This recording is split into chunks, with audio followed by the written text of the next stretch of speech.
Now question number 22. What is this question number 22? I cap and j cap, already you know very well what is meaning of I cap and j cap. These are the unit vector along the x axis and y axis respectively. What is the magnitude and direction of this vector I cap plus j cap? So let us consider this first vector a vector, okay, a vector which is equal to I cap plus j cap. Okay, so if you want to find the magnitude, what you have to do? What is the magnitude of this I cap? क्या करना पड़ेगा आपको? आपको जो I का coefficient है that is equal to 1 उसका square और प्लस J का कोफिशिएंट है that is equal to also 1 इसका स्क्वायर और इसका रूट लेना पड़ेगा. तो हमारे पास में आएगा √2 that is the magnitude. ये हमने क्या फाइंड किया? मैग्नीट्यूड फाइंड किया.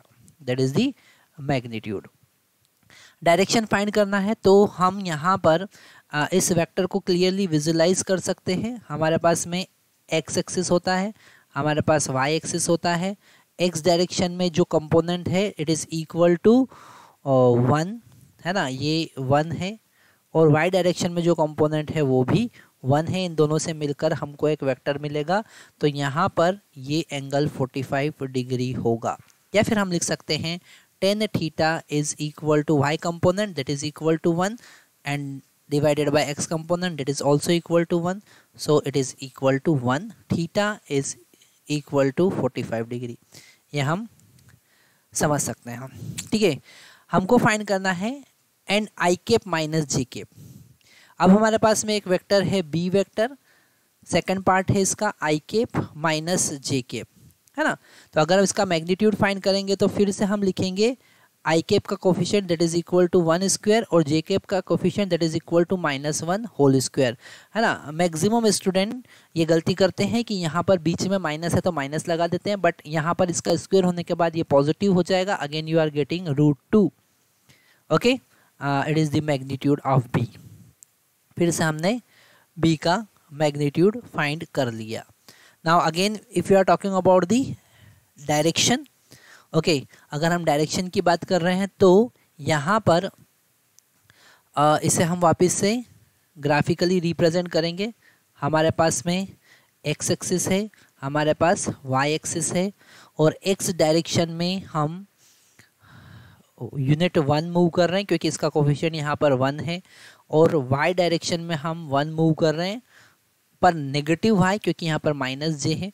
फिर हमको नेगेटिव वाई एक्सिस के साथ में 45 डिग्री मिलेगा.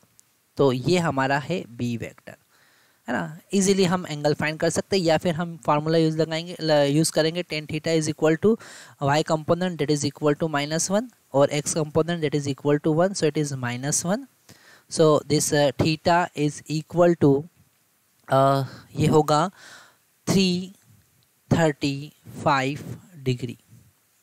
ओके, यहाँ पर जब माइनस होता है मतलब tan थीटा नेगेटिव कहाँ होता है? tan थीटा नेगेटिव होता है सेकेंड क्वाड्रेंट में और फोर्थ क्वाड्रेंट में. तो ये फोर्थ क्वाड्रेंट का केस है इसलिए 335 degree, sorry it is 315 degree. Okay, now the second part, what is the component of this vector A 2i cap plus 3j cap along the direction of I plus j cap and I minus j cap. Okay, use graphical method, है ना.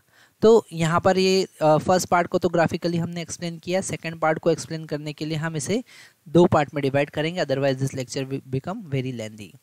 Okay, so we are taking this second part in next lecture.